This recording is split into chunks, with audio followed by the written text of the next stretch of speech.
দেশের তিন প্রান্তে তিনটে ঘটনা, আর এই তিনটে ঘটনা নিয়েই বিশ্বাস করুন আলাদা ভিডিও বানানো যেত, কিন্তু তারপর কি মনে হলো একটু গড়িমসি করলাম, ভাবলাম একটু ওয়েট করে যাই। তো তিনটে ঘটনা টাইম লাইনে কিন্তু একেবারে ক্রোনোলজিক্যালি ঘটেছে তা নয়, কোনোটা আগে কোনোটা পরে, কিন্তু এই তিনটে ঘটনার মধ্যে একটা আশ্চর্য মিল খুঁজে পেলাম। মানে আফটার থটে, ঘটনাগুলো ঘটে যাওয়ার পর কয়েকদিন ওই যে বললাম একটু বিশ্রাম নিচ্ছিলাম, তারপর মনে হলো এই ভিডিওটা বানানো যায়। আপনারা দেখছেন খবরের ডান দিক, আর আপনাদের সঙ্গে আমি প্রদীপ্ত।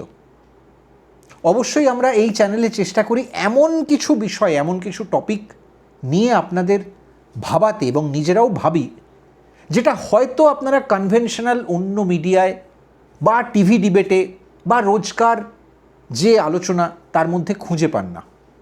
এই তিনটে ইনসিডেন্ট খুব অদ্ভুত, খুব বিপজ্জনক, আর খুব নাড়িয়ে দিয়ে যাওয়া। তার মধ্যে একটা ইনসিডেন্ট দিয়ে শুরু করি, প্রত্যেকটা ইনসিডেন্টই বলবো। ইনসিডেন্টটা আমাদের শহরের, হ্যাঁ আমাদের এই কলকাতা শহরের কয়েকদিন আগের ঘটনা। উত্তর কলকাতায় মোহিত মৈত্র মঞ্চ। উত্তর কলকাতার মানুষরা যারা একটু থিয়েটার, আর্টস, কালচার এই সমস্ত কিছু ভালোবাসেন তারা হয়তো অনেকেই চেনেন। উত্তর কলকাতার এই মঞ্চে অন্যান্য দিনের মতোই একটা অনুষ্ঠান হবে, এটা নতুন কোনো ব্যাপার নয়। তো সেই অনুষ্ঠানে একটা নৃত্য নাটিকা হবে, এবং সেটা 10 মহাবিদ্যা নিয়ে। তো বুঝতেই পাচ্ছেন অনেক প্রত্যাশা নিয়ে দর্শকরা সেখানে পৌঁছেছেন, কারণ সেখানে শুধুমাত্র যে পৌরাণিক মাইথোলজির তার একটা অন্য ভার্সান তারা দেখবেন সেই প্রত্যাশায় তারা শুধু যাননি, তারা গেছেন সেই মিথ, তার সঙ্গে হিন্দু ধর্মের অনুষঙ্গ, এবং তার সঙ্গে মডার্ন আর্ট ফর্ম, এই সব কিছু মিলিয়ে নিশ্চয়ই একটা অন্য দৃশ্যকল্প তৈরি হবে। সেই আশায়, সেই প্রত্যাশায় প্রচুর মানুষ সেই অনুষ্ঠানে গেছেন। সেই অনুষ্ঠান চলছে, অডিটোরিয়ামে আলো নিভে গেছে, মন্ত্রমুগ্ধের মতো সবাই পারফরমেন্স দেখছেন, নৃত্য নাটিকা একেবারে জমে উঠেছে। ঠিক এমন সময় একজন শিল্পী পারফর্ম করছেন। শিল্পীরা যেরকম হন, পুরো স্টেজ, সমস্ত সার্চ লাইট, টপ লাইট, সব দিক থেকে সবাই একেবারে ফোকাস, আকর্ষণের কেন্দ্রবিন্দুতে তিনি, সেই শিল্পী। আরও মঞ্চে অন্যান্য কুশীলবরাও রয়েছেন। এমন সময় তিনি একটা কাণ্ড ঘটালেন। তিনি স্টেজের ব্যাকড্রপ যেদিকে থাকে সেদিকে মুখ করে, দর্শকরা দর্শক আসন থেকে পেছন থেকে দেখছেন শিল্পী পারফর্ম করছেন, অসাধারণ পারফর্ম করছেন। তার মাথা থেকে কোমরের নিচে পর্যন্ত চুলে ঢাকা। তারপর হঠাৎ তিনি নাচের ভঙ্গিমা, একেবারে তাণ্ডব নৃত্য যেরম হয়, যেরকম আমরা নটরাজের ক্ষেত্রে রুদ্র রূপ দেখেছি, তাণ্ডব নৃত্য অনেকটা সেরকম ছিন্নমস্তার ভূমিকা তিনি ফুটিয়ে তুলছেন। হঠাৎ সেই নাচ, সেই পারফরমেন্স করতে করতে তার পিঠ বেয়ে যে দীর্ঘ চুল নেমে এসছে সেটা তিনি হাতে করে সরিয়ে দিলেন, আর দর্শকরা মুহূর্তের মধ্যে স্তম্ভিত হয়ে গেলেন তার পশ্চাৎদেশ দেখে। অনেকে অবাক হলেন, অনেকে এই পরিস্থিতিটার যে তাৎক্ষণিকতা, অর্থাৎ সাডেন যে ঘটনাটা ঘটে গেল, সেটাতে কীভাবে রিয়্যাক্ট করবেন বুঝতে পারছেন না। হ্যাঁ, অবশ্যই আর্ট ফর্মের নিরিখে এই ঘটনাটা নতুন কিছু নয়।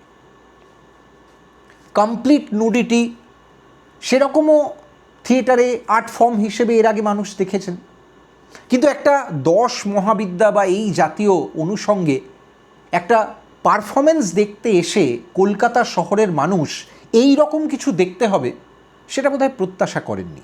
তবে মানুষ বিভিন্ন রকম হন। ধরুন ওই সময় অডিটোরিয়ামে যিনি প্রথম রোতে বসেছিলেন তার সঙ্গে তৃতীয় রোয়ের ডান দিকে বসে থাকা যিনি, তার হয়তো মানসিকতা ম্যাচ করছে না। আবার পঞ্চম রোয়ের মাঝামাঝি জায়গায় যিনি বসে আছেন তিনি হয়তো অন্যভাবে বিষয়টাকে দেখছেন। তো যাই হোক, একটা চাপানোতর শুরু হলো। সবাই কিন্তু রীতিমতো সবাইকে নাড়িয়ে দিয়ে গেল এই গোটা ঘটনাটা, ওই কয়েক মুহূর্ত। তারপর যখন পারফরমেন্স শেষ হলো, আলো জ্বলে উঠল হলে, একে একে মানুষজন বাড়ি ফিরলেন, তারপর বিভিন্ন জন বিভিন্নভাবে রিয়্যাক্ট করা শুরু করলেন এবং সেই রিয়াকশান, সেই প্রতিক্রিয়া, তার ঢেউ আছড়ে পড়ল সোশ্যাল মিডিয়ায়। শুধুমাত্র অডিটোরিয়ামে যে কজন ছিলেন, আমি যদি তর্কের খাতিরে ধরে নিই সেদিন 50 জন কি 300 জন কি 500 জন, তার বাইরে 5,000, 50,000, 5 লক্ষ মানুষ, প্রচুর মানুষ, তারা এবার জানলেন ঘটনাটা সম্পর্কে। জানার সঙ্গে সঙ্গে আরও রিয়াকশান বন্যার মতো চলে এলো। কেউ প্রশ্ন তুললেন যে একজন আর্টিস্ট, তিনি পারফর্ম করছেন, খুব ভালো কথা, তার অবশ্যই একটা শিল্পের যেমন স্বাধীনতা থাকে, শিল্পীর স্বাধীনতা থাকে, আর্ট ফর্ম নিয়েও সেটাকে ফিউশন বা বিভিন্ন ভাঙা গড়া সেগুলো তো হয়েই থাকে। কিন্তু একজন আর্টিস্টের ইনস্টিংক্টে কোনো কাজ করে ফেলা আর ইচ্ছাকৃত পরিকল্পনা মাফিক কোনো কিছু করা, যে পারফরমেন্স বারবার রিহার্স করা হয়েছে, মানে ধরে নেওয়া যেতে পারে একটা পেশাদার গোষ্ঠী, তারা যখন কোনো নৃত্য নাটিকা হোক, কোনো থিয়েটার হোক, কোনো নাটক হোক, যে কোনো কিছু যখন শহরের বুকে কোনো প্রেক্ষাগৃহে সেটার পারফরমেন্স হয়, লাইভ পারফরমেন্স হয়, তার আগে তো নিশ্চয়ই মহড়া হয়, দিনের পর দিন মহড়া হয়। তাহলে তখন নিশ্চয়ই কারুর এই বিষয়টা নজরে পড়েনি, নাকি ইচ্ছাকৃত এটাকে রাখা হয়েছিল? কেউ কেউ এর মধ্যে একটা অশ্লীলতা, অশালীনতা, অনেক কিছু খুঁজে পেলেন। কেউ আবার একদম অন্যভাবে দেখলেন, যারা ওই যে বললাম আর্ট ফর আর্ট সেক, অনেকে এই রকম একটা যুক্তি দেওয়ার চেষ্টা করেন। তারা কেউ বললেন তো কি আছে, এ তো শিল্পীর স্বাধীনতা, আর শিল্পী তো একটা বডি স্যুট পরেছিলেন, ধরে নেওয়া যেতে পারে। এখন তিনি কমপ্লিট নগ্ন ছিলেন কি ছিলেন না, নগ্ন থাকলে এই বিষয়টা ঘটানো তার জন্য বেশি দোষের হতো, নগ্ন না থাকলে এটা ঘটানো অর্ধেক দোষের, এই ধরনের কোনো তুল্যমূল্য আলোচনায় আমরা আজকে বসিনি।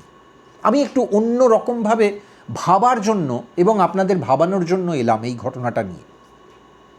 আমরা অবশ্যই পরিণত বয়সের দর্শকদের চাই, তাদের ভাবাতে চাই এবং পরিণত মস্তিষ্কের মানুষকে ভাবাতে চাইছি।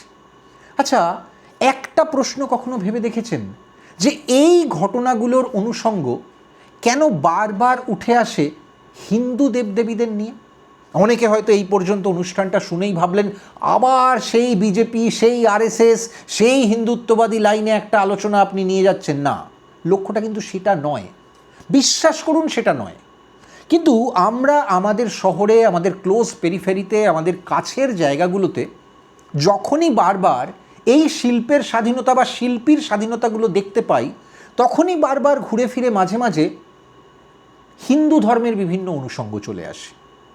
কেউ ফটোশ্যুট করছেন, হয়তো জগদ্ধাত্রী সেজেছেন, তিনি কমপ্লিট টপলেস, তিনি সেরকম একটা ফটোশ্যুট করে ফেললেন, রাতারাতি সেটা নিয়ে হইচই পড়ে গেল, সোশ্যাল মিডিয়ায় একেবারে গেল রব উঠল। কিন্তু ওই অনুষঙ্গটা আবার ঘুরে ফিরে দেখুন, সেই কোনো একজন হিন্দু দেবী বা সেই ফর্ম, একটা ওমেন বডি, সেটাকে একটা অন্যভাবে ভিজুয়ালাইজ করা, সেটাকে অন্যভাবে দেখাতে চাওয়া, এই সব কিছুর মধ্যে একটা অন্যরকম ইঙ্গিত থাকে।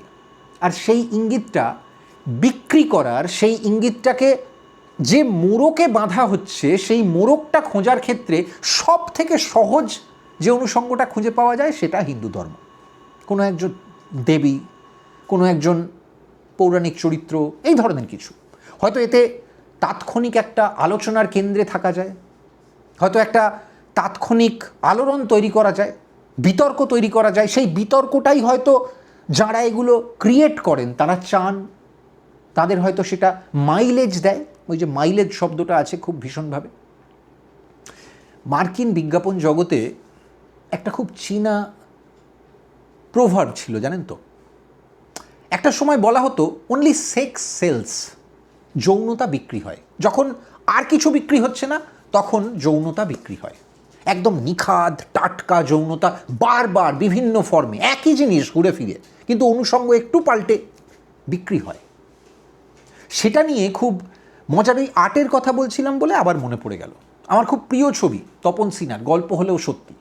সেখানে তপন সিনহা আজ থেকে কত বছর আগে বলে গেছেন। হ্যাঁ, অবশ্যই দূরদর্শী পরিচালকরা তারা তো এরকমই হন। তপন সিনহা সেই কবে একটা সিন রেখেছিলেন যে একটা বিজ্ঞাপন হাউসে, অ্যাডভার্টাইজিংয়ের একটা এজেন্সি, সেখানে একজন বাঙালি যুবক কাজ করতে গেছেন, তার বস তাকে বলছেন যে তুমি না এটা রাসেল টাই ডিজাইন করো, একটা বেয়ার ওমেন বডি, একটা নগ্ন মহিলা শরীর, তাতে টাইটাকে তুমি প্রদর্শন করো, সেটা গলায় হতে পারে, হাতে জড়ানো হতে পারে, এরকম। এবং প্রোটাগনিস্ট গল্পের তিনি কিন্তু, আমি জাস্ট সিনটা মনে করিয়ে দিচ্ছি আপনাদের, তিনি প্রশ্ন করছেন বসকে, তার সুপিরিয়ারকে, স্যার টাই তো পুরুষদের ব্যবহার্য একটা সামগ্রী, সেটার বিজ্ঞাপন করতে একটা মহিলা, মানে তার কাছে এটা জার্ক লাগছে, তার কাছে একটা ধাক্কা লাগছে।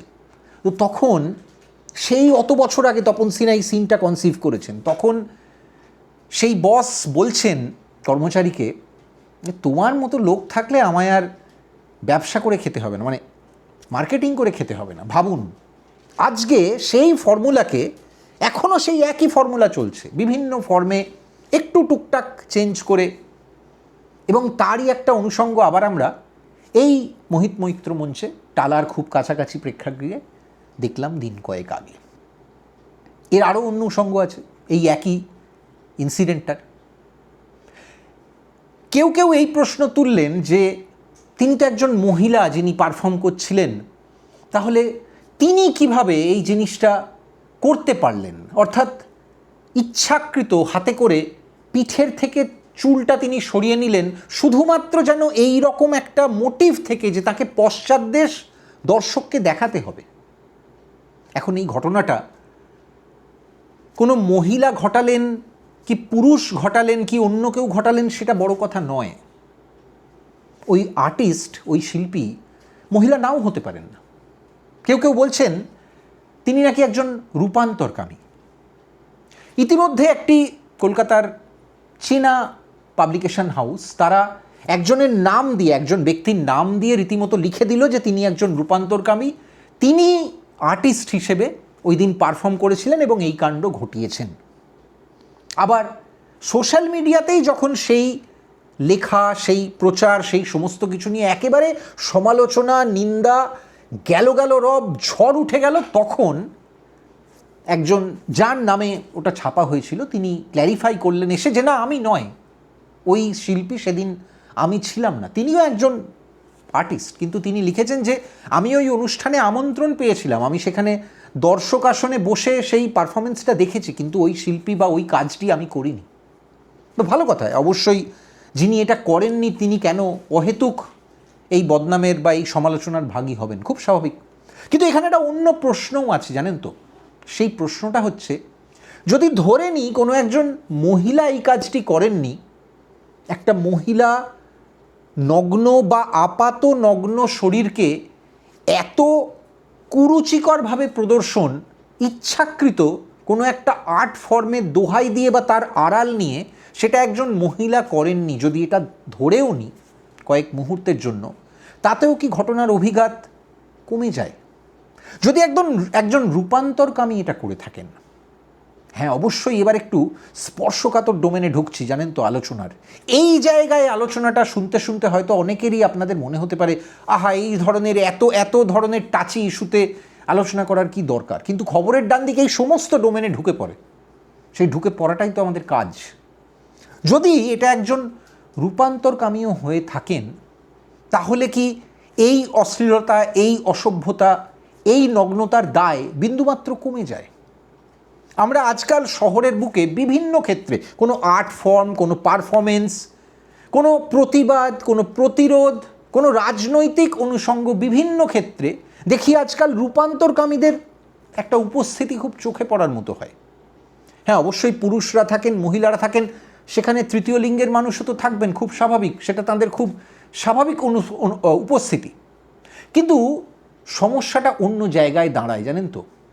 এই ধরনের মানুষজনের মধ্যেও আমরা বিশেষ কাউকে দেখতে পাই, আমি জানি না সেটা কোনো একটা ক্রাইসিস থেকে, কোনো একটা সীমাবদ্ধতা থেকে, নাকি একটু কেন্দ্রবিন্দু হতে চাওয়া কোনো কিছুতে নিজের দিকে আকর্ষণ করার একটা চেষ্টা, সবার আকর্ষণ নিজের দিকে টেনে আনার একটা মরিয়া প্রয়াস, যে কোনো কারণেই হোক তারা কিন্তু নজরে পড়তে চান এবং তার জন্য তারা এমন এমন কাণ্ড ঘটান শহরের বিভিন্ন জায়গায় বিভিন্ন পরিস্থিতিতে, যেগুলো সত্যি কথা বলতে কি সেগুলো নিয়ে কেন সবাই সোচ্চার হয়ে প্রতিবাদ করেন না, সেই প্রশ্নটা বোধহয় এবার তুলতে হবে। তোলার দিন এসে গেছে এই 2026 সালে দাঁড়িয়ে।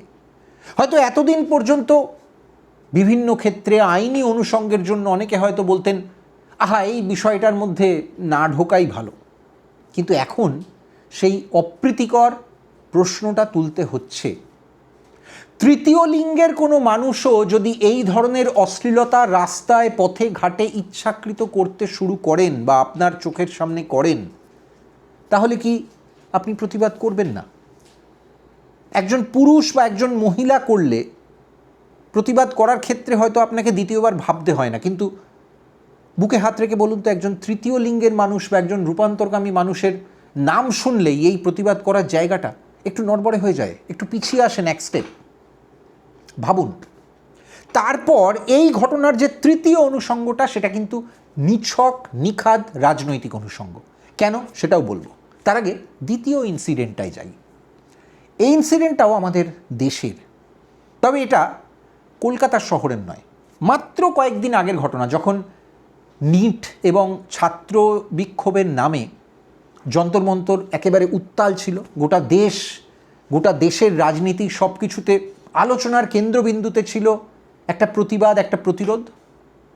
তখন আমরা এক দৃশ্য দেখলাম মুম্বাই শহরে। হ্যাঁ, এই প্রতিবাদ, এই প্রতিরোধের ঢেউ মুম্বাইতেও পৌঁছেছিল, কিন্তু সেই প্রতিবাদ আর প্রতিরোধের মধ্যেই একটা এমন ঘটনা মুহূর্তের মধ্যে ঘটে গেল, যেটা আপনার কাছে পরে উপস্থাপিত হলো সম্পূর্ণ অন্যভাবে। কি ঘটনা? সমাজের বিভিন্ন স্তরের মানুষ এই যে যন্তর মন্তরে যা চলছিল বা নিটের ছাত্রছাত্রীদের যে অসন্তোষ, সেটা সম্পর্কে মতামত দিচ্ছিলেন, কেউ পক্ষে কেউ বিপক্ষে, কেউ হয়তো নৈতিকভাবে ব্যাপারটার পাশে ছিলেন, কিন্তু যে ফর্মটা প্রতিবাদের জন্য বেছে নেওয়া হয়েছিল বা প্রতিবাদ প্রতিরোধের নামে পরবর্তীকালে যে ধরনের অশ্লীলতা, যে অসভ্যতা, যে কুরুচিকর ভাষা, খিস্তি খেউর আমরা দেখেছি, সেগুলোর সঙ্গে নিজেদের মেলাতে পারেননি, খুব স্বাভাবিক। কিন্তু মুম্বাইতে যে ঘটনাটা ঘটলো, সেই ঘটনাটা সবাই দেখলেন। আমরা সেইভাবে, যেহেতু যন্তর মন্তর সেই সময় একেবারে খবরের কেন্দ্রবিন্দুতে, ফলে ওই বাকি সব কিছু বলতে পারেন ওই সাইড ডিশ, ফলে অনেকের নজর এড়িয়ে চলে গেল। কিন্তু মজাটা এটাই, সেই ঘটনাটা পেরিয়ে যাওয়ার পরেও আমার মনে হলো এই যে প্রথম ইনসিডেন্টটার কথা বললাম কলকাতা শহরের, তার সঙ্গে ওই ইনসিডেন্টটাকে মেলানো যায়। কি দেখলাম আমরা সেই ঘটনাটায়, মুম্বাইয়ের ঘটনাটায়? মুম্বাইয়ের একটা বর্ষামুখর সকাল, অবশ্যই ট্রাফিক বিপর্যস্ত, শহর জুড়ে বিভিন্ন পকেটে প্রতিবাদ প্রতিরোধ সেগুলো হচ্ছে। সেরকমই একটা প্রতিবাদের আঁচ গিয়ে পৌঁছেছে দাদারে, শিবাজি পার্কে। এবং বেশ নতুন প্রজন্ম, কম বয়সী প্রজন্ম, তারা সেখানে ভিড় জমিয়েছে প্রতিবাদ প্রতিরোধ করতে। সেখানেই একটা পুলিশের প্রিজন ভ্যান দাঁড়িয়ে রয়েছে রাস্তায়। তো সেই প্রিজন ভ্যান, দাঁড়িয়ে থাকা সেই প্রিজন ভ্যানকে থামাচ্ছেন এক তরুণী। একেবারে বলা যেতে পারে মিড ডে বা অন্যান্য মুম্বাই থেকে যে সমস্ত পাবলিকেশনগুলো বেরোয় তাদের জন্য একেবারে ফ্রন্ট পেজের ছবি, খুব চমৎকার, দেখতে দারুণ লাগছে। একা একজন মহিলা, হালকা বৃষ্টি হচ্ছে, ব্যাকড্রপ একটু ঝাপসা, মানে যারা ফটোগ্রাফি করেন তাদের কাছে একদম আইডিয়াল একটা বাঁধানো ফ্রেম যেরম হয়, একটু ব্লার ব্যাকগ্রাউন্ডটা। সেখানে একটা প্রিজন ভ্যান, সেই প্রিজন ভ্যানের সামনে অপ্রতিরোধ্য মেজাজে দাঁড়িয়ে রয়েছেন এক তরুণী। হ্যাঁ, তরুণী বলছি কারণ পরে জানতে পেরেছি তার বয়স 27, অর্থাৎ তাকে কিন্তু ওই জেন জি ওই ব্র্যাকেটে ফেলা যাচ্ছে না। তিনি একটা কাজ করলেন, যে কাজটা আপনি আমি আর কেউ করতে পারবো না, আমাদের কারুর সেই স্পর্ধা হবে না, আমাদের কারুর সেই সাহস হবে না। কুর্নিশ ওই 27 বছরের তরুণীকে তিনি কি করলেন, একটা থেমে থাকা প্রিজন ভ্যান থামিয়ে দিলেন। ভাবুন, এতক্ষণ ধরে কেন তাকে বারবার কুর্নিশ, সেলাম এত কিছু বললাম, তার কারণ তিনি আইকন হলেন একটা থেমে থাকা প্রিজন ভ্যানকে থামিয়ে দিয়ে। আপনি প্রশ্ন করতেই পারেন এটা কিভাবে সম্ভব? একটা গাড়ি চলছে, তার সামনে কেউ দাঁড়িয়ে গেলেন, ড্রাইভার ব্রেক কষলেন, মানে নইলে রান ওভার হয়ে যাবে, ওপর দিয়ে চালিয়ে যেতে হবে, পিষে দিতে হবে, সেটা তো হতে পারে না। তাহলে অটোমেটিক্যালি ড্রাইভার দাঁড়ালেন না, এরকম কোনো ঘটনা ঘটেনি। ওই প্রিজন ভ্যানটা, পুলিশের প্রিজন ভ্যানটা দীর্ঘক্ষণ ধরে ওখানে দাঁড়িয়েই ছিল। ওই তরুণী শুধু ওখানে গেলেন, তিনি তার একটা প্রতিবাদী সত্তা মানুষের সামনে তুলে ধরতে চাইলেন এবং তার জন্য তিনি গাড়িটির যে উইন্ডস্ক্রিন এবং তার সামনে হাত দিয়ে দাঁড়ালেন। এই অবধি সব ঠিক ছিল। ফটো অপের জন্য দুর্দান্ত একটা সেটিং, ব্যাকড্রপ পুরো সাজানো, চারপাশে মানুষের ভিড় জমে গেছে, কেউ মোবাইল বার করেছেন, কেউ ক্যামেরা বার করেছেন, পটাপট ছবি তুলছেন সবাই, কেউ ভিডিও তুলছেন মোবাইলে। এবং সেইভাবেই একটা ভিডিও এই ঘটনাটার আমি দেখলাম। কারণ তার আগে এই ভিডিও যখন সোশ্যাল মিডিয়ায় আসছে, তার আগে কিন্তু মুম্বাই থেকে ওই মিড ডের মতো যে সমস্ত কাগজগুলো দুপুরবেলা বেরোয় বা পরের দিন সকালবেলা বেরোয়, সেখানে কিন্তু ওই তরুণীকে রীতিমতো একেবারে যাকে বলা যেতে পারে হিরো, হিরোইন শব্দটা ইউজ করছি না, হিরো, জেন্ডার নির্বিশেষে তাকে হিরো বানিয়ে দেওয়া হয়েছে। তিনি একটা এমন কাজ করেছেন যেটা নাকি প্রতিবাদের একেবারে একটা আগজ্বলন্ত বিজ্ঞাপন। আমি জানি না যে যুগ এগোচ্ছে, সময় এগোচ্ছে, প্রজন্মও এগোচ্ছে। আমাদের সময়কার প্রজন্মে আমরা দেখতাম যে ওই এসইউসি ফেসইউসির অনেক প্রচুর এরকম আন্দোলন দেখতাম কলকাতা শহরের বুকে, গাড়ি আসছে, বাস, তার সামনে ওরা রাস্তায় শুয়ে পড়তেন। তো সেগুলোও প্রতিবাদ ছিল, সেগুলো খুব জেনুইন আমরা দেখতাম। এখন আপনি তার এজেন্ডার সঙ্গে একমত হতে পারেন, প্রতিবাদের ফর্ম সঙ্গে একমত হতে পারেন, নাও হতে পারেন, কিন্তু জীবনে বিশ্বাস করুন, আমার কেন আমার পিতৃদেবের জমানাতেও আমি আজ পর্যন্ত কোনোদিন এইরকম কোনো নজির খুঁজে পাইনি যে যেখানে একটা থেমে থাকা গাড়িকে, সেটা প্রিজন ভ্যান হতে পারে, বাস হতে পারে, মোটর গাড়ি হতে পারে, বাইক হতে পারে, একটা থেমে থাকা গাড়িকে কি করে প্রতিবাদের নামে আবার থামানো যায়। অলরেডি যে গাড়িটা থেমে রয়েছে, স্টার্ট বন্ধ। শুধু এখানেই ঘটনাটা থামলো না। ওই তরুণী বুঝতে পারলেন জীবনে তিনি এইবার সেই বাঘিনীর মতো রক্তের স্বাদ পেয়েছেন যেটা তার বহু বহু কাল ধরে দরকার ছিল। আমি আসছি ঘটনাটায়, পেঁয়াজের খোসা ছাড়াবো। তিনি কি করলেন? তিনি মাথায় একটা হুডি পরে আছেন, একটা শর্ট জ্যাকেট এবং তলাতে একটা লোয়ার, যেরকম জগিং করতে গেলে বা আমরা সচরাচর কোনো ক্ষেত্রে টুকটাক হালকা হাঁটাহাঁটি এই ধরনের ক্ষেত্রে যে ধরনের পোশাক আশাক ব্যবহার করতে দেখতে অভ্যস্ত মানুষকে, ঠিক সেই ধরনের একটা আউটফিট তিনি পরেছিলেন। আউটফিটটার মধ্যে কিন্তু বিশ্বাস করুন কোনো আপত্তিকর, কুরুচিকর কিচ্ছু ছিল না। এখন কোন আউটফিট কোন অকেশানের জন্য বা কোন ঘটনার জন্য, কোন অকেশানের জন্য আপনি বাছছেন, সেটার ওপর কিন্তু অনেক সময় রুচি, শ্লীলতা, অশ্লীলতার এগুলোর অনেক কিছু নির্ভর করে। আমার স্ত্রী অনেক সময় একটা কথা বলেন যে ওই হিমালয়ের সামনে যদি কেউ গিয়ে বিকিনি পরে তাহলে সেটা দেখতে যতটা কদাকার, অশ্লীল লাগে, ঠিক তেমনি একই রকম লাগে আপনি যদি ঠিক অকেশানে ঠিক পোশাক না পরেন। তো এই ক্ষেত্রে কোনো পোশাক নিয়ে বিতর্ক করতে আমরা কিন্তু এখানে আসিনি। আমরা একটা ইন্টেন্ট নিয়ে প্রশ্ন তুলছি, মানসিকতা নিয়ে প্রশ্ন তুলছি। কারণ ওই 27 বছরের তরুণী, তিনি কিন্তু পেশায় একজন মডেল ছিলেন। অনেকে অবশ্য ব্যঙ্গাত্মকভাবে বলছেন একজন ফেল্ড মডেল। বছরের পর বছর দীর্ঘদিন ধরে ভারতবর্ষের বহু শহর, বহু আনাচে কানাচে, ছোট গ্রাম, ছোট শহর, আধা শহর, মফস্বল, সেখান থেকে প্রচুর কম বয়সী ছেলেমেয়েরা যায় চোখে অনেক স্বপ্ন নিয়ে। মুম্বাইতে গিয়ে তারা টিনসেল টাউনে তাদের একটা নাম প্রতিষ্ঠা করবে। কেউ অভিনেত্রী হবে, কেউ মডেল হবে, কেউ সুপার মডেল হবে, কারুর মুখটা হয়তো বিজ্ঞাপনের মাধ্যমে ভারত ছাপিয়ে সারা আন্তর্জাতিক দুনিয়ায় একটা চেনা মুখ হয়ে উঠবে। এরকম অনেক অ্যাম্বিশন, অনেক স্বপ্ন নিয়ে প্রচুর ছেলেমেয়ে প্রত্যেক বছর, প্রত্যেক দিন, প্রত্যেক মাস, প্রত্যেক সপ্তাহে মুম্বাই পৌঁছন। হয়তো কোনো একদিন এই 27 বছরের তরুণীও পৌঁছেছিলেন। তার নামটাও আমরা এই ঘটনাটার জন্য জানতে পারলাম। তার নাম রিয়া আহির। এখন প্রশ্নটা হলো সবথেকে অবজেকশনেবল অংশটা নিয়ে, যেটা আমার কাছে অবজেকশনেবল মনে হয়েছে, আপনার কাছে নাও মনে হতে পারে। কিন্তু আমি ওই স্টিল ছবিটার বাইরে আরেকটু গভীরে ঢুকতে চাইলাম।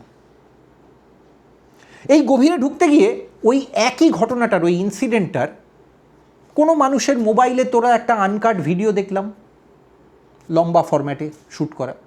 সেখানে দেখলাম তিনি ওই গাড়িটি থামিয়েছেন। গাড়িটি থামানোর সঙ্গে সঙ্গে চারপাশের মানুষজন তারা কিন্তু পটাপট মোবাইলে ছবি তুলছেন, এবং এটা তিনি বুঝতে পেরে গেছেন যে আর আশেপাশে মানুষজন ছবি তুলছেন বিষয়টার, অনেকে ভিডিও তুলছেন। এবার তিনি পরবর্তী একটা অসাধারণ কাজ করলেন। অবশ্য অসাধারণ ছাড়া অন্য কোনো বিশেষণ, অন্য কোনো শব্দ আমি এই মুহূর্তে খুঁজে পাচ্ছি না, তাই জন্য অসাধারণ ব্যবহার করলাম। তিনি যে হুডিটা পরেছিলেন এবং যে শর্ট জ্যাকেটটা পরেছিলেন সেটাকে একটু টেনে নিলেন, মানে সেটাকে একটু তুলে নিলেন, যাতে তার পশ্চাৎ দেশটা দেখানো যায়। এবং তিনি এবার গাড়িটায় হাত রেখে তার পশ্চাৎ দেশটা একটু উঁচিয়ে দিলেন, অর্থাৎ যেখান থেকে সবাই ক্যামেরায় ছবি তুলছেন সেদিকে। তাতে পশ্চাৎটা, তিনি শরীরে যেভাবে দাঁড়িয়েছিলেন সেই শরীরের বিভঙ্গটা, সেই ভঙ্গিমাটা দেখতে অবশ্যই একটু উত্তেজনামূলক হয়ে উঠল। এবং তিনি খুব চমৎকার ওয়েতে বোঝেন বা বুঝেছিলেন হয়তো, যেহেতু তিনি নিজে মডেল, যে এই পশ্চারে ছবি যদি আমি তুলতে পারি তাহলে সেই রকম একটা ছবি তো কাগজে, মিডিয়াতে, সোশ্যাল মিডিয়াতে ঝড় তুলবেই। আর এই ঝড়টাই তিনি চেয়েছিলেন। হ্যাঁ, তিনি এই ঝড়টা চেয়েছিলেন এবং তিনি চমৎকারভাবে সফল, জানেন তো। অনেকে বলছেন যে এই রকমভাবে কোনো কনসেপচুয়ালাইজ করে এইরকম কোনো প্রেজেন্টেশন, একেবারে লাইভ প্রেজেন্টেশন, সেটা কিন্তু কোনো কলাকুশলীদের হায়ার করে রীতিমতো তাদের ভাড়াটারা দিয়ে, পারিশ্রমিক দিয়ে করা পারফরমেন্স নয়। মানে একটা শহরে প্রতিবাদ হচ্ছে বা কোনো প্রতিরোধ হচ্ছে, সেই রকম একটা ইনসিডেন্টকে, অকেশনকে বেছে নেওয়া, রিসার্চ ওয়ার্কটা ভাবুন, R&Dটা, সেখানে পৌঁছে যাওয়া সেই জায়গায়, এবং তারপর ওই পারফরমেন্সটা দেওয়া, এবং সঙ্গে রীতিমতো নিজের একটা মার্কেটিং টিমকে রাখা এই গোটা ঘটনাটাকে মুহূর্তের মধ্যে ছড়িয়ে দেওয়ার জন্য, যাতে মুম্বাই থেকে, দাদার থেকে আন্ধেরি, আন্ধেরি থেকে কয়েক ঘন্টার মধ্যে হয়তো পুনে থেকে আস্তে আস্তে ভোপাল, দিল্লি, সেই করতে করতে কলকাতা, চেন্নাই, গোটা ভারতবর্ষে মুহূর্তের মধ্যে ছড়িয়ে পড়া ওই একটা শরীরী ভঙ্গিমায়। তিনি কি প্রতিবাদ করলেন, সেই প্রতিবাদ কতটা জোরালো হলো, প্রতিবাদের ফর্ম আমরা নতুন কিছু পেলাম কিনা, এই সমস্ত কিছু ঢাকা পড়ে গেল শুধু ওই ভঙ্গিটার জন্য। কারণ ওই যে বলি বারবার, একটা লেফট লিবারাল মিডিয়া আমাদের আশেপাশে ইকোসিস্টেম তৈরি করে রেখে দিয়েছে। তারা সঙ্গে সঙ্গে ওই ভঙ্গিমাটাকে একেবারে স্টিল ছবিটা শুধু দিয়ে আপনার সামনে এইভাবে প্রেজেন্ট করার চেষ্টা করলো। এই হচ্ছে প্রতিবাদের শরীরী ভাষা। আর এখানেই যত সমস্যা এই কারণ এই স্টিল ছবিটা কিন্তু আপনি আর আমি তার মধ্যে ওই ভিডিওটা দেখে যে খটকাটা দেখতে পাচ্ছিলাম ফেলুদার ভাষায়, সেটা কিন্তু সবাই দেখতে পাননি। বিশেষ করে যারা কম বয়স, বিশেষ করে এই জেন জি যে প্রজন্মটার কথা আমরা বলি, এরা তো একটু আবেগে চলে। এরা হঠাৎ ওই রকম একটা স্টিল ছবি দেখে, একটা সিঙ্গেল ফ্রেম দেখে অনেক সময় সিদ্ধান্ত নিয়ে ফেলে, কাল্পনিকভাবে মনে মনে সিদ্ধান্ত নিয়ে ফেলে। তারা মনে করলো এটাই বোধহয় প্রতিরোধের, প্রতিবাদের সঠিক ভাষা। সত্যি কি তাই? আজকে ভাবার চেষ্টা করুন তো, এটা কতটা বিপজ্জনক প্রবণতা হতে পারে যে দেশে কোনো সামাজিক ইস্যুতে, কোনো আর্থসামাজিক ইস্যুতে, কোনো রাজনৈতিক ইস্যুতে, কলকাতা শহর হতে পারে, লখনৌ হতে পারে, মুম্বাই হতে পারে, চেন্নাই হতে পারে, সেখানে কোনো রাজনৈতিক দলের বা কোনো রাজনৈতিক মঞ্চের কোনো প্রতিবাদ বা প্রতিরোধ, সেটাকে আগামী দিনে যদি এরকম টপাটপ সমস্ত ফেল্ড, সেমি সাকসেসফুল, আধা সাকসেসফুল, কোয়ার্টার সাকসেসফুল মডেলরা, তারা সেগুলোকে একবারে লাইভ অকেশন ফটোশ্যুটের অপরচুনিটি হিসেবে বেছে নেয়, কতটা বিপজ্জনক হবে ভাবুন তো। একদিক থেকে কলকাতা শহরে চিন্তা করার চেষ্টা করুন, ধর্মতলা পুলিশ টিয়ার গ্যাস চালাবে, প্রতিরোধকারীরা, প্রতিবাদীরা তারা হয়তো একটা গার্ডরেল ভেঙে ফেলার দিকে এগোচ্ছে, আর তার মাঝখানে কোনো একজন মহিলা পৌঁছে গেলেন, তিনি সেখানে গিয়ে তার ঊর্ধ্বাঙ্গের জামাটা খুলে ফেললেন। তিনি ভাবলেন, আজকে এখানে এই যে জায়গাটায় পৌঁছতে পেরেছি, এখানে যদি একটা ছবি হয় তাহলে আমি আধ ঘন্টার মধ্যে গোটা ভারত বিখ্যাত হয়ে যাব। ভাবুন কত বিপজ্জনক একটা প্রবণতার দিকে আমরা এগোচ্ছি। আবার এই ঘটনাটার সঙ্গেও একটা রাজনৈতিক অনুষঙ্গ আছে। প্রথম ঘটনাটা যেটা আপনাদের বললাম, সেটার রাজনৈতিক অনুষঙ্গটাও বলিনি, এটার সঙ্গেও একটা রাজনৈতিক অনুষঙ্গ আছে, সেটা তো বলবো অবশ্যই, সেটা দিয়েই শেষ করব। কিন্তু তার আগে একবার তৃতীয় ঘটনাটাতে যেতে হবে। সেই তৃতীয় ঘটনাটা আজ থেকে বেশ কয়েক মাস আগের।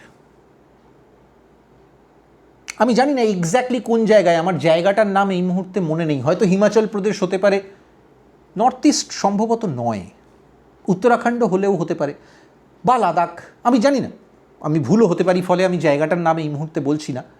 হিমালয়ের ধারে কাছে এমন কোনো জায়গা যেখানে একটা বরফের কোনো লেক আছে, কোনো ঝর্ণা আছে, সেই রকম একটা জায়গায় এক তরুণী পৌঁছে গেছেন।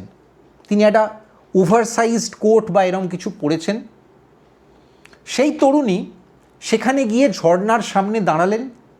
কল্পনা করার চেষ্টা করুন, আপনি সেই ভিডিওটা দেখছেন। ভিডিওটা বড়জোর হয়তো 30 সেকেন্ডের, 40 সেকেন্ডের। এই যে আজকে আপনাদের সঙ্গে এতক্ষণ কথা বলছি, এত লম্বা ভিডিও নয়, একদম ইনস্ট্যান্ট কফির মতো। ইনস্ট্যান্ট কফি প্রজন্মকেই সম্ভবত অ্যাড্রেস করার জন্য সেই ভিডিও বানানো। নতুন কন্টেন্ট, শর্ট ফর্ম কন্টেন্ট আজকে মানুষের মুখে মুখে যেগুলো ফেরে। তো সেই তরুণী হিমালয়ের সামনে এই ধরনের একটা এক্সোটিক লোকেশানে গেছেন, অসাধারণ একটা লোকেশান, যেখানে গিয়ে হয়তো আপনি বা আমি কাঞ্চনজঙ্ঘা দেখলে, পঞ্চচুল্লি দেখলে, অন্নপূর্ণা দেখলে বা এভারেস্ট দেখলে আপনার আর আমার যেরকম একটা অভিব্যক্তি হবে, হয়তো কেউ চুপ করে যাবেন, কারোর মুখ থেকে একটা বাহ বেরিয়ে আসবে, কেউ হয়তো জাস্ট মুগ্ধ হয়ে সব কিছু ভুলে যাবেন, স্থবির হয়ে যাবেন কয়েক সেকেন্ডের জন্য।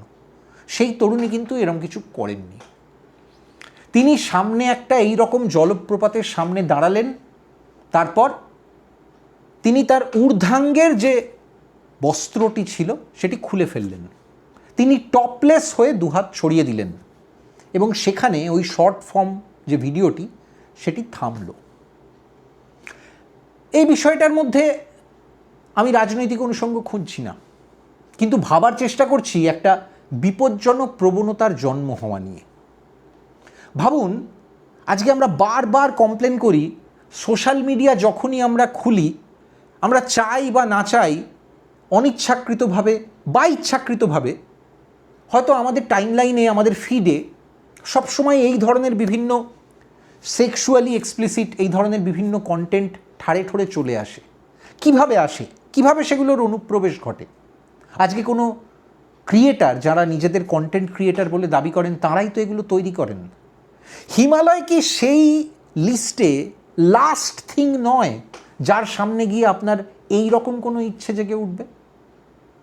সেখানে গিয়ে একজন ক্রিয়েটার তিনি টপলেস হচ্ছেন। হ্যাঁ, আমি জানি আজকাল প্রচুর সেলিব্রেটেড, মানে লাখো মানুষ ফলো করেন, মিলিয়ন ফলোয়ার ওলা অনেক ক্রিয়েটার আছেন, তারাও বিভিন্ন সময় হয়তো ভিউ কমে গেলে বিকিনি পরেন, একটু খোলামেলা পোশাক পরেন। সেগুলো আমরা দেখে অভ্যস্ত হয়ে গেছি, এগুলো আমরা জানি যেগুলো এগুলো এক ধরনের একটা মার্কেটিংয়ের প্লয়, একটা পার্ট। কিন্তু এইটা রীতিমতো একটা সোসাইটির কাছে একটা বিশাল বড় ধাক্কা হয়ে সামনে এসছে। কারণ যারা ট্র্যাভেল কন্টেন্ট দেখেন, ধরে নেওয়া হয় তারা কিন্তু প্রকৃতি দেখতে চান, তারা সমুদ্র দেখতে চান, মরুভূমি দেখতে চান, জঙ্গল দেখতে চান, পাহাড় দেখতে চান, তারা বরফ ঢাকা হিমালয় দেখতে চান। তার সামনে গিয়ে, কোনো একটা উচ্ছল হিমালয়ের পাহাড়ি ঝর্ণার সামনে গিয়ে একজন কম বয়সী তরুণী তিনি টপলেস হয়ে যাচ্ছেন এবং তার পেছন থেকে ক্যামেরা তাকে ধরছে, সেটাই তার কন্টেন্ট। এটা বোধহয় অনেকের কাছেই সত্যি ধাক্কা। এবার এই ধাক্কা যখন এলো, তখন কিছু মানুষ যারা প্রথম সেটা দেখলেন, তারা দেখে কেউ তো রীতিমতো এনজয় করলেন, বিভিন্ন ধরনের দর্শক আছেন, কেউ পছন্দ করলেন। আবার ওই যে বললাম, একটা সোকল্ড প্রগতিশীল, সোকল্ড একটু বাম মনস্ক, একটু লিবারেল পরিচয় দিতে ভালোবাসা কিছু মানুষজন, তারা বললেন হ্যাঁ হতেই পারে, এতে কোনো অস্বাভাবিক কিছু নেই, তো করতেই পারে যে কেউ। ভারত তো স্বাধীন দেশ, ভারতবর্ষের সংবিধানে বিভিন্ন রকম আর্টিকেল আছে, সেখানে তো বিভিন্ন রকম স্বাধীনতা দেওয়া হয়।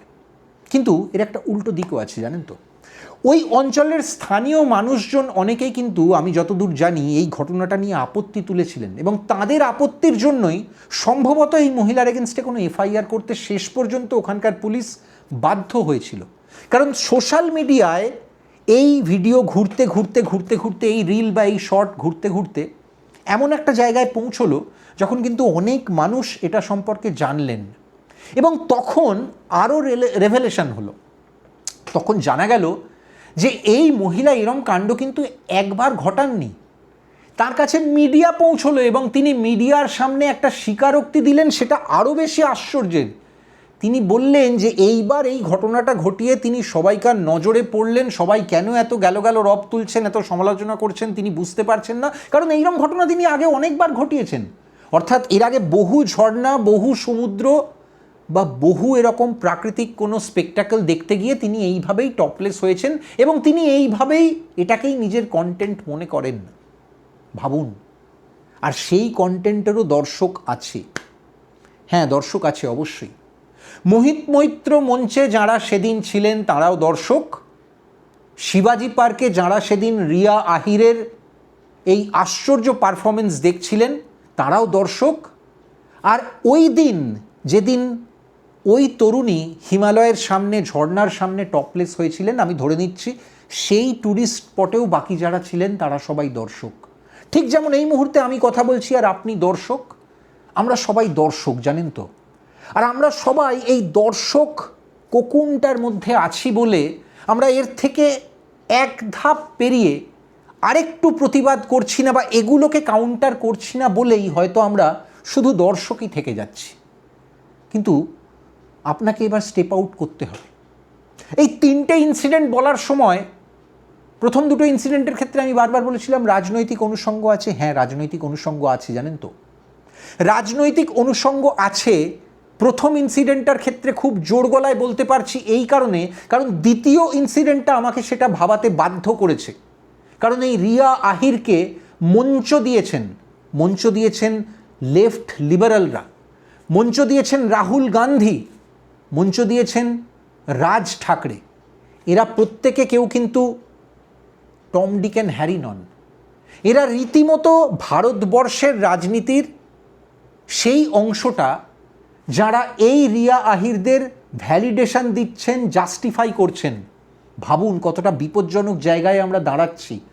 আজকে যে ঘটনাটা নিয়ে আপনার শরীরে রিয়াকশান হচ্ছে, আপনার গা রিরি করে উঠছে, আপনি ক্ষোভে ফেটে পড়ছেন, তারও জাস্টিফিকেশান দেওয়ার জন্য ভারতবর্ষের একটা রাজনৈতিক ইকোসিস্টেম তৈরি হয়ে যাচ্ছে। প্রথম ইনসিডেন্টটাই ফিরে আসি। মকবুল ফিদা হোসেন আজকে বেঁচে নেই। মকবুল ফিদা হোসেন শিল্পীর স্বাধীনতা নিয়ে মা সরস্বতীকে নগ্ন আঁকতে পারেন। কালকে কোনো একজন শিল্পী আপনাকে এটা বোঝাতেই পারেন যে তার ইচ্ছে হয়েছে, অতএব তিনি অন্নপূর্ণাকে বিকিনিতে কেমন লাগবে সেটা তিনি এক্সপেরিমেন্ট করে দেখতে চান ক্যানভাসে। আপনাকে সেটা দেখতে হবে।